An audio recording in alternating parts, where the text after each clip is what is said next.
Welcome to Detangle, where we untangle the complexities of life one conversation at a time. I'm your host, Dr. Kinjal Goel, a psychologist and a writer. We have a superstar of a guest today in his own unique way. We have with us Dr. Dinshaw Pardiwala. Dr. Pardiwala is the head of the Center of Sports Medicine and the director of the arthroscopy service at the Kokilaben Dhirubhai Ambani Hospital, Mumbai. Besides being the chief medical officer for the Indian Olympic contingent at Paris 24, he is India's representative at the ICC Medical Advisory Committee. He is also the go-to doctor for the BCCI and the National Cricket Academy. Welcome, Doc. I can't tell you how happy I am to have you on my show today. Thank you for the invitation, Kinjal. It's a real pleasure to talk to you this afternoon. Well, Doc, we have a lot of questions for you. There are a lot of overlaps in the field of psychology and orthopedics, although they are lesser known. So let's delve into the questions and let's see what they bring us. Certainly. So, Doc, bring us into your journey first. How did this interest towards orthopedics develop? Was it something that intrigued you since childhood? Did somebody inspire you at some stage? Well, I come from a family of doctors, and I think earlier on itself in my life, I think the ability to be of service to someone in pain or having an injury, I think always appealed to me. And I suspect it was about the age of maybe 16 or 17 years that I decided that I would pursue medicine. And then once I went into medicine, because I was active in sports as a child, I think orthopedics became sort of the natural sort of, I veered towards orthopedics because anyone who plays sports tends to understand movement. Orthopedics and sports medicine, which is, like almost like a branch of orthopedics, became an attractive sort of option. And so that's how I landed up in orthopedics. And then from orthopedics, once I was in orthopedics, it was just, a natural flow into sports orthopedics and injuries. And, that's the sort of happy space that I would have liked. And that's how it worked out. So I was really happy that it all worked out the way I wanted it to be.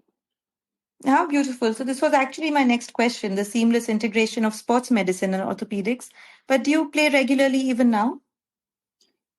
Sports has been an integral part of my life. Up to the age of 18, I played multiple sports at a competitive level. And then later in my undergrad medical years, I represented my college in badminton, swimming, and hockey. And then in the, when I took up orthopedics, there was absolutely no time, early practice again, very little time to play sports.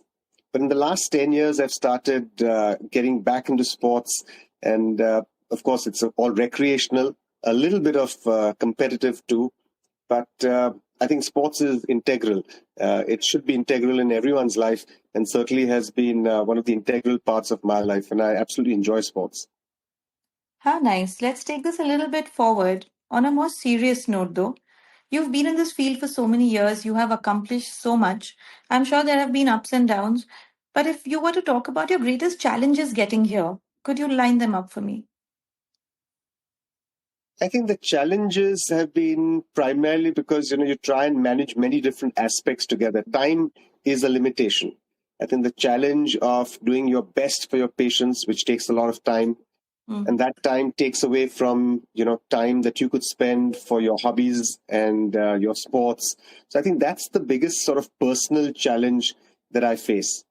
We also face challenges in our profession, so as sports orthopedic doctors, we deal with injuries, and injuries are relatively straightforward. We can manage them. Someone's injured, there's a loss of the anatomy or the way God made that structure, and you can repair it or you can replace it, and you can expect a fairly predictable outcome.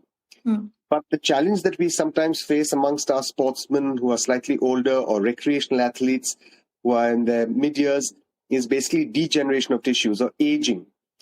Aging is something that's a natural process. It's not really a disease. And aging makes it more difficult for us to participate at the same sort of level that we would like. So as our tissues age and our expectations don't, then you come with this conflict where you hope that you can do better, but unfortunately you can't. And all of medicine is looking towards anti-aging sort of techniques and we try and improve biology, we try and decrease the age of our tissues. But that is a challenge. That is our biggest challenge today. How do we make sure that aging tissues don't degenerate as fast as they do? Our body which has ligaments and has structures that are subjected to significant loads, don't land up with wear and tear, and we can be competitive, and we can be doing the sort of mobility exercises and sports that we'd like for a much longer period of time. Right. Talking about the recent Olympics talk, the whole country was watching, all eyes, on the Olympians. But what I noticed specifically this time is that whenever an Olympian wins a medal, they are applauded, and rightly so. But when something goes wrong, the blame is squarely placed on the support team, including the medical experts. Now, you were there. As an outsider, to me, it seems unfair. But can you tell me a little bit about this experience? You're talking about the Vinesh Fogart experience, I'm sure. Yes, I am. This is, to be quite honest, this is not an isolated sort of experience. I mean, we see it amongst many sports. We see it in cricket. Sometimes a cricketer gets injured while he's in rehab. The blame is put onto the physios and others. But I think in any sport, it's not just the athlete, it's the athlete with his entire support team. And so, of course, every time an athlete does well, the athlete certainly needs to be congratulated and lauded. There's no question about it. He's putting in all that effort, he or she. And similarly, when things don't go as well as you'd like it to be, then of course it's not just the fault of the athlete. It's also, a collective responsibility. Everyone that's involved in that decision-taking process and in that preparatory process needs to audit as to, what went wrong and what could be done a little better. Now, what's sometimes a little disheartening is that, there are many outsiders or people who don't understand the sport who will pass judgment. And I think that becomes a little discouraging for the athlete and everyone concerned. Certain sports have certain nuances about them. And in each sport, there's a difference in what those technical aspects are. And if you have a full understanding of that sport and what it involves, then you will understand that this is a part of that sport. And so when certain decisions are taken, for example, if an athlete is forced to participate in a weight category that's not their weight category and is forced to participate in a weight category because of multiple circumstances, which is much lower than that, then you know that that's going to be a challenge. I think everyone recognizes that that is going to be a challenge. But sometimes you need to take these well-calculated risks. You need to know that, okay, if I don't participate in this weight category, there's going to be no way that I'm going to be able to win an Olympic medal or even qualify for the Olympics. But I will take this, I will take this chance. I will take this well-calculated risk and try and participate in a lower weight category so that I'm more effective and more chances of me winning something for my country. And then, of course, everyone makes the effort for that to happen, knowing that that's going to be difficult.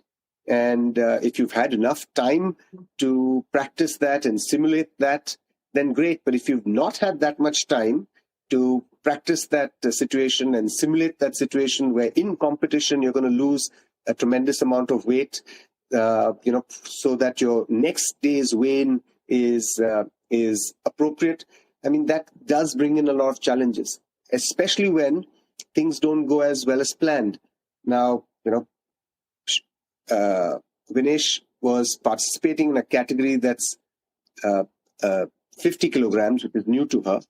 In her first round, she was to compete against an athlete who's never lost in her life, who has a record that's, she has an unbeatable sort of record in wrestling. And so the challenge would have been that if you do win this, and then you do win the next, and you win the next, then you're probably not going to have enough time for your weight loss. And so that's going to be a challenge.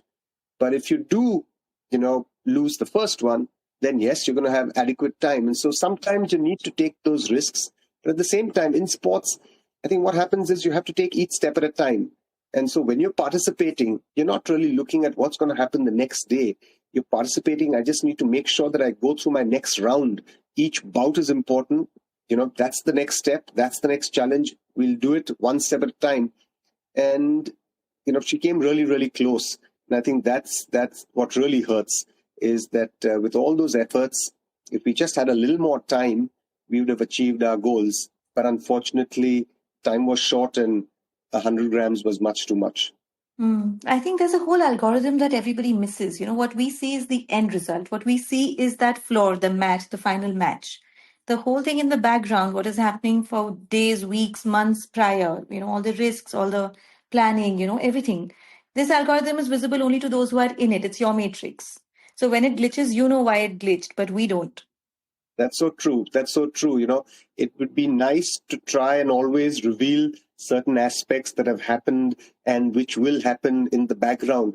But, in sports, that's really what strategy is all about. You don't reveal your strategies. You don't reveal, a lot of your trade secrets. You don't reveal your injuries. And, you don't want your opponents to know what you're up to. You ultimately want to win. You want to win not just for yourself, but for your country, your team, and everyone else concerned. And at times you're going to have to make those sacrifices. Sometimes you're going to have to, take those well-calculated risks. Some people will call it a gamble, but really it's a well-calculated risk. And in many situations, these have gone really, really well and people have succeeded. And of course, everyone's happy with that. And sometimes they don't. But I can completely understand, the sort of emotions that people will come out with. So if you're not aware of what goes on and, that hope is there and you've got so much built up and then, you suddenly lose, of course, there's going to be some sort of, someone's going to want to ask as to where does the blame lie and who's responsible and could we have done it better and whatnot. And no one knows that better than the athlete and the support team. Absolutely. Let me take you to the other side now. So, between you and me, we've been discussing the possibility of this podcast for a while now. Since then, we've seen the last IPL, the Olympics, the Paralympics take place. Is there a story from any of these where you personally found the mind being mightier than the body and allowing the player to go beyond their physical expectations? We would love to hear a story like this. There's so many stories. There's so many really, really, really inspiring stories, whether it's cricket, whether it's any of these Olympic sports. I think the first one that would come to my mind would certainly be Rishabh Pant. Rishabh Pant is really a very, very, very inspiring sort of, comeback. He had an, a terrible accident. Lucky that he managed to survive that accident. He had a very bad knee injury, a knee injury that probably would have caused, a retirement or, someone to get out of the sport, but not he. He was determined that he's going to fight it and he's going to get back despite all of the odds. And fortunately for him, everything went in his favor after what happened. So his surgery went off well, his rehab, the amount of effort that the National Cricket Academy and his physios put into him. I mean, it's tremendous, the amount of effort, the time. I think the story that comes out from them and what they've done is also tremendous. And so, after all of this, the fact that he could get back to normalcy, get back to training, get back to sports, and then get back to elite competitive cricket, and that too as a wicketkeeper who needs to squat, have full range, full strength and stability. I mean, it's amazing. It's amazing. It's been called a miracle, and I would say probably it's close to that. And very, very inspiring. So I think this would be one of the inspiring stories, but there's so many others. If you look at HS Prannoy, doing so well for badminton in India. He really one of the team members who was responsible for us winning the historic Thomas Cup in badminton. In the last Thomas Cup, and for him, unfortunately, he landed up with chikungunya. 3 weeks prior to the Olympics, and a very severe case of chikungunya, which had him hospitalized. And then for him to be able to fight that, recover adequately, push himself, get to the court, get to the gym, do his training, and then be there at the Olympics, go through tough qualifying rounds and win each of them, and absolutely amazing and so inspiring to see these athletes pushing their bodies and doing this just with their tremendous willpower. This is pure grit and in its raw form. Absolutely. So tell me, Doc, you work so closely with all these renowned sports stars, and a lot rides on the outcome of your intervention. Now, does this prove to be a source of inspiration and energy for you, or does it also play heavily on your mind at times? Um, you know, after a point of time, when you're dealing with elite athletes, you tend to get used to it. You tend to understand what their requirements are. You tend to understand what the demands of the profession and the sport are. True. And I think you need to get all of that into the equation. So when you're dealing with an elite athlete, you're dealing with just not a normal human being, primarily because of the time constraints. Unlike a normal recreational athlete or a normal person who breaks their bones or breaks their ligaments, and whom you've got you've got time on your hands, and that's a luxury.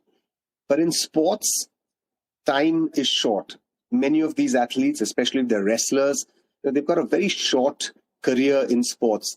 And if 6 months and 9 months and 12 months, they're going to be out because of an injury, then they're probably going to lose their rankings. They're probably going to lose their position in the team. They're probably, not going to get back to where they'd like to be. And so some of these injuries, can be career ending. Now, we don't want that to happen. And typically in scenarios where a lot of our athletes have put all their eggs in one basket. So, it's just that sport or nothing at all, because many of them haven't really studied, haven't really got other options. Unless they play that sport, unless they prove themselves in that sport, they're probably not going to get some sort of job subsequently.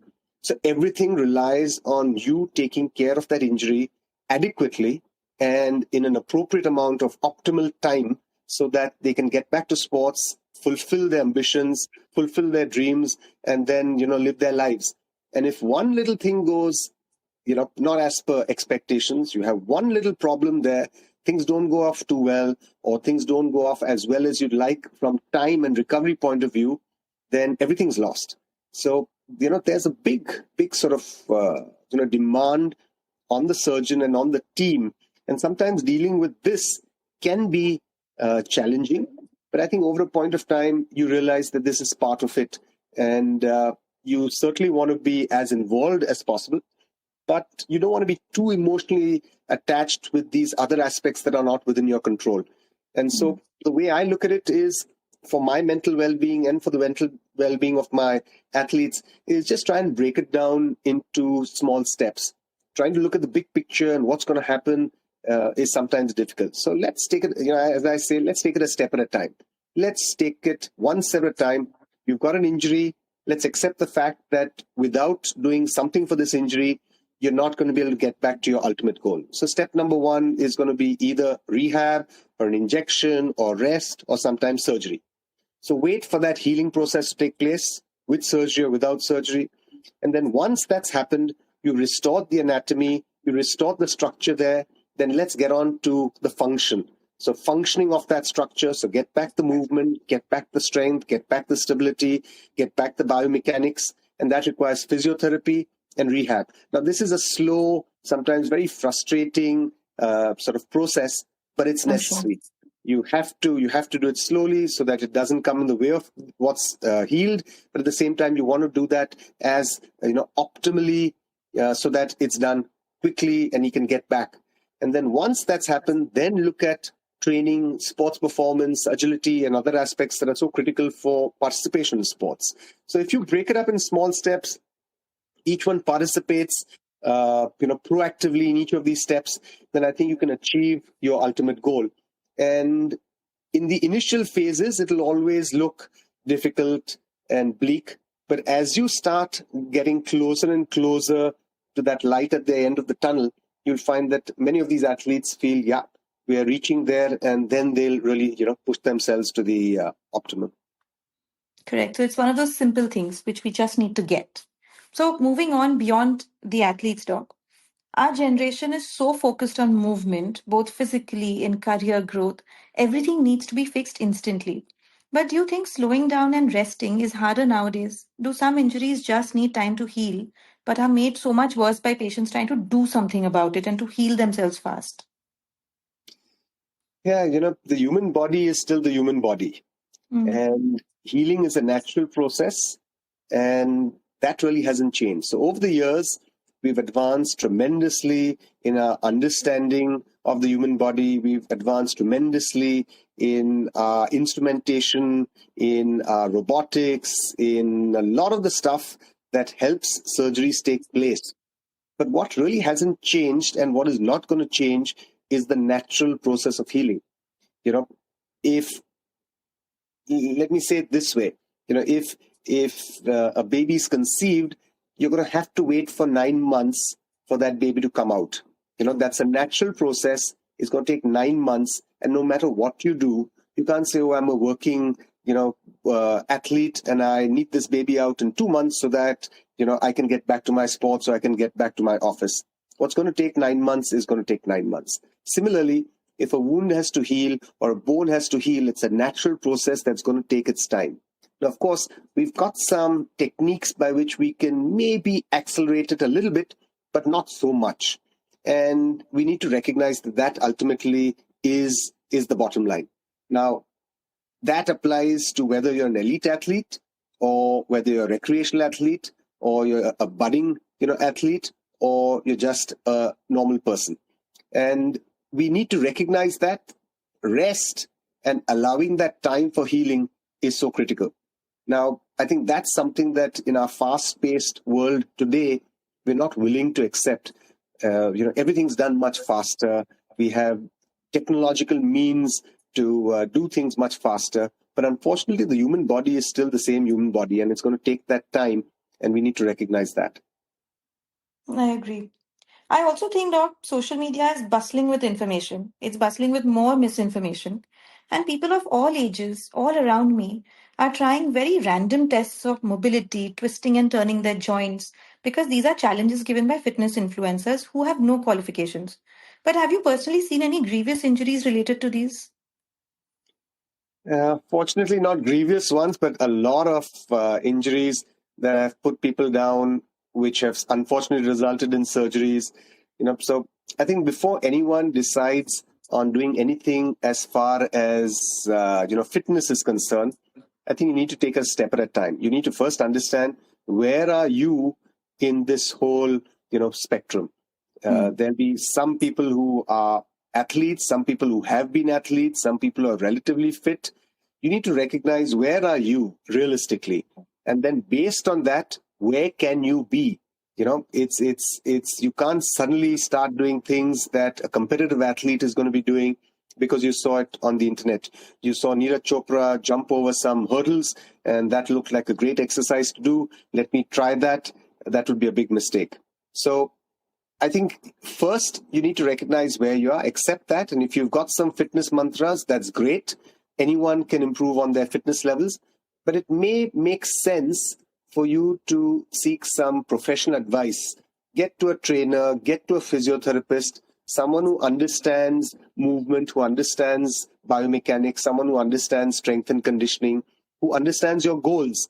What exactly are your fitness goals? And then based on that, draws out a program that's achievable, slow and steady. And I think that would be the safest way to do it. To get to the internet, see a few exercises or stretches or some yoga poses and think that, oh, I'm going to be able to do this and this is going to make me better. Often that lands up with more complications than anything else. True. Well, taking you back to your OT, the role of the mind in post surgical healing has been of very special interest to me since my early years in practice. Have you noticed this connect with your patients? I mean, do distressed, depressed, anxious patients have a longer post operative healing period? Do they demand more analgesics also? It's surprising that you say that, but this is something that a lot of us doctors have noticed and, which we discuss amongst ourselves. Hmm. That someone who comes in with a positive mindset typically always lands up with the best results. And someone who's extremely apprehensive and, who's done a lot of research over the net and who's, researched all the possible complications that can take place because of that relatively straightforward procedure, unfortunately lands up with those, complicated. I don't know why it happens, but somehow that seems to be a recurring sort of experience with many surgeons. And so I think there certainly must be something where mind, takes over and the mind helps the body recover. I'm almost certain that people who come in with a positive mindset, patients who are not too anxious or apprehensive, will recover much faster following their procedures. They tend to have much less pain following their procedures, and they tend to get back to normalcy also much faster than we would expect. Right. So simply saying mind over matter, and you see it in practice. Yeah, absolutely. We don't know the exact mechanisms of how this works. At least I don't. And, yeah, that comes into our zone. Yeah, but it certainly does. So that's something that we've certainly noticed. Lovely. And if I were to broadly classify your surgical patients, Doc, let me do it in two categories. The ones who've had an injury that has progressively worsened, they've planned a surgical intervention, and the other category of those who've had an acute traumatic injury and need to be operated on immediately. Now, post-surgery, both will need adequate rest, physiotherapy, and painkillers. But which of these group of patients deals better emotionally? That's interesting because the mechanisms here are completely different. So when someone lands up with a traumatic injury, you have to understand that on the day prior to the injury or the minute prior to that injury, he was a perfectly normal person. So take, say, Rishabh Pant, for instance. Right.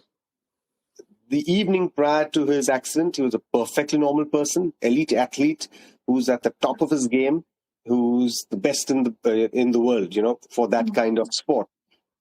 Now, suddenly the next day, you landed with a traumatic injury that's severe, and you are in a state that's so traumatic and difficult on you to accept. And that's because you go from this state of 100% down to 10%, where sometimes you're in bed, you cannot ambulate or go to the washroom, you need the help of others to brush your teeth. And so there's a marked change over a day. And I think that mentally is extremely demanding. It's going to take you some time to accept the fact that you've landed up with this. You're going to question, why did this happen to me? You're going to start wondering whether you're ever going to be able to get back. And so I think your brain goes through a whole sort of range of negative emotions. And then once you accept the fact that, look, this has happened, and the only path out of this is with a slow, steady, sort of positive process, is when you start participating in the treatment process, is when you start really recovering. Now, on the other hand, when you land up with these overuse injuries, so someone's had a small injury, a minor injury, and then he's managed to play with it. He's taken a few injections to pull him along, one more tour, one more tournament, one more competition. That goes well. Okay, I'm going to go a little more. You've had a little of time to understand that there is something wrong. There's something wrong with that particular joint or that particular part of the body that's not letting you perform to your optimum. You're managing, but you're not at that 100% and you're not happy. Now, you need to decide what's the best time to address that. And as an athlete, typically his team's going to decide when's the best window of opportunity to address that injury. Because every time you do that, you're going to lose out on time. And you need to know when's the best time. When is it not going to affect your rankings? When is it not going to affect your major competitions or your aspirations of Olympics and Asian Games, etc.? So typically in these scenarios, the athlete has already gone through that process of accepting the fact that there's been an injury. It's a slow process. A lot of the athletes will have mental conditioning coaches that will help them understand it too. And so it's much easier on us surgeons to deal with the surgery and everything that comes after it. But the traumatic ones, because they've had no experience and they just land up with that, it's much more difficult to deal with the mental aftermath that comes after the injury. I'm sure. So I remember asking one of my guides when I was studying, we were also studying the difference between major and minor surgery and the mental ramifications. And I asked him, how would you define a minor surgery? And he said, a minor surgery is something which happens to someone else. Period. He said, everything that happens to you is major. You have a little, little cut here, a little bruise there, it's all major. So the mind does come into every aspect, whether it's, it's an injury, it's trauma, it's sudden, it's a planned elective procedure, small, big. There's so much to it. Absolutely. There are, in sports, we say minor and major and whatnot, but really speaking, there are no minor injuries. You get a toothache on the evening prior to your competition the next day, and that's going to put your entire preparation, completely out of sorts. And, it would be the most major sort of thing that you've ever faced. You could get a small little cut or a boil or, some sort of sore in your shoe, on your sole because the shoe was a little tight. And that's going to put all of your preparations to naught. So, minor things also can actually have major ramifications in sports. So, this minor, major, I think most of the times in sports, however small it is, it's a major problem. Agreed. Doc, tell me something personal now. Is there something you wish somebody had taught you early on in your career? Or if you had to give some advice to 14-year-old self, what would you say? Earlier on in my career, I think the most challenging aspect sometimes is just dealing with the mental toll of being too emotionally attached to your patients. So everyone wants to do the best for their patients. And sometimes if you're too emotionally attached, then you may lose your sense of objectivity. So I think maintaining that objectivity at all points of time, being a little removed, and to be able to see the entire situation in its perspective is always important. And I think that this is something that I've learned over the years. What's also important in our careers is, to understand that time is the most precious sort of, aspect. There's nothing more precious in anyone's lives than time. Time is critical because you need time for your work and your athletes. You need time for your family. You need time for yourself. I think, and when you're 14 years old, you think, there's an infinite amount of time and there's unlimited time. But, all of us, time is limited. So, use your time very, very, very preciously. Each minute is so critical and you could be doing so much good with, each day. I love that. Time being infinite is what we all take for granted. Yeah, yes. Yeah, true. So, Doc, do you follow any mental health routines or did you follow any mental health routines when you were younger? Not really, I didn't follow any mental health routines. I was just, jumping into everything that I could get an opportunity to be involved in. Any sport that I could get my hands on or anything that I could play, I would just love to do that. Fortunately for me, academics was not too much of a challenge. I managed to do everything that I needed to do academically to get where I needed to be. So I didn't follow any routines as such, but I don't know, it just fell into place, and I'm really thankful for that. Well, that sounds lovely. Let me ask you a question that I ask all my podcast guests, and it's something which is very personal to me. We all know what's a physical first aid box. You know it better than anybody else. We open it, we use it in case of minor cuts and bruises. But what if you were to have a mental first aid box where you would keep things that would make you instantly happy, something that you would open and just smile, for those days when some little things have gone wrong and you need some TLC, what would you keep in your little box? I think all of us have a friend or a partner who we trust, and I think in my first aid box would be number one, a person, and that person would be my wife. I think she really is important for my mental well-being. If I was to put a number two, I'd say peace and quiet. If there's ever a difficult moment in my life, if I can just get a little bit of peace and quiet, it helps me to just sort out, any sort of complex problem. And if we were looking at a materialistic thing, then it would be dark chocolate. So if I had Oh, a little wow. bit of dark chocolate, I think that just makes me extremely happy. How lovely is that? It's a physical box, it's a metaphysical box, it's everything. I just love this one. Before we come to our closing remarks, Doc, I want to leave the floor open to you. Is there any question that you would like to ask me as a psychologist? Well, I think the questions that we always ask our our mental conditioning coaches who help our athletes is, what's the best sort of approach for an athlete? We've different human beings have different approaches towards their sport, and some come in extremely confident and sometimes overconfident. Mm. And then you have other athletes who are not that sure, who are extremely good, but who are just not that sure of themselves. And what are the sort of approaches that you would use for an athlete who is, say, overconfident? And what are the sort of approaches that you would use for an athlete who needs a little more confidence building?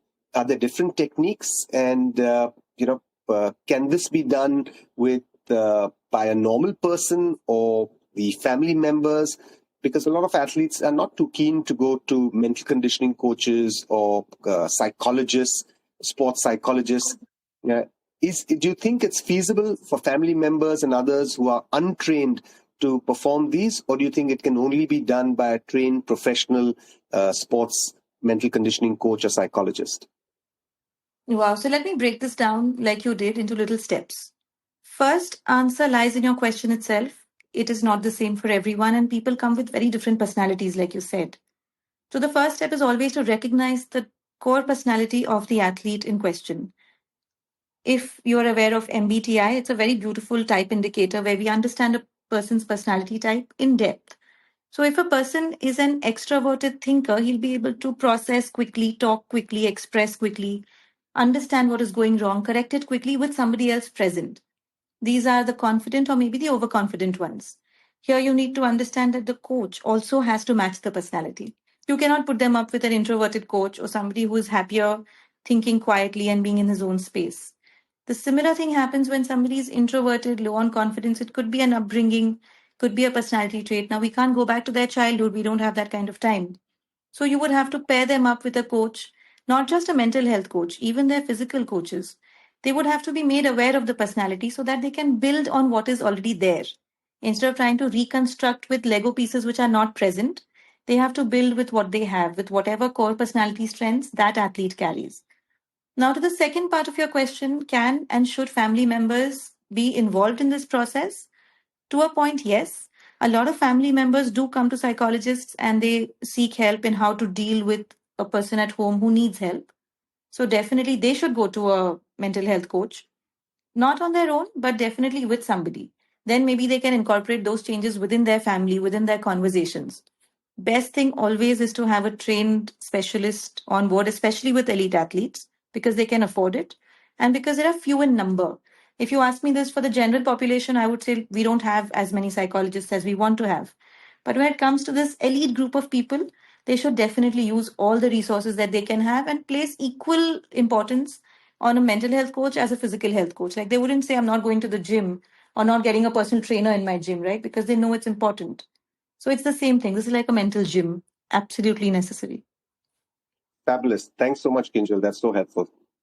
But this has been such an amazing conversation, Doc. I've known you for a while now, and it has always been interesting talking to you. And like I always ask you, do you start working at 3 a.m. or stop working at 3 a.m.? Because I've not found anybody so dedicated and so hardworking. I think you put all of us to shame with the amount of hours you put into your work. I'm so honored to have had this conversation. And I've realized that our scalpel is only as sharp as a surgeon's brain.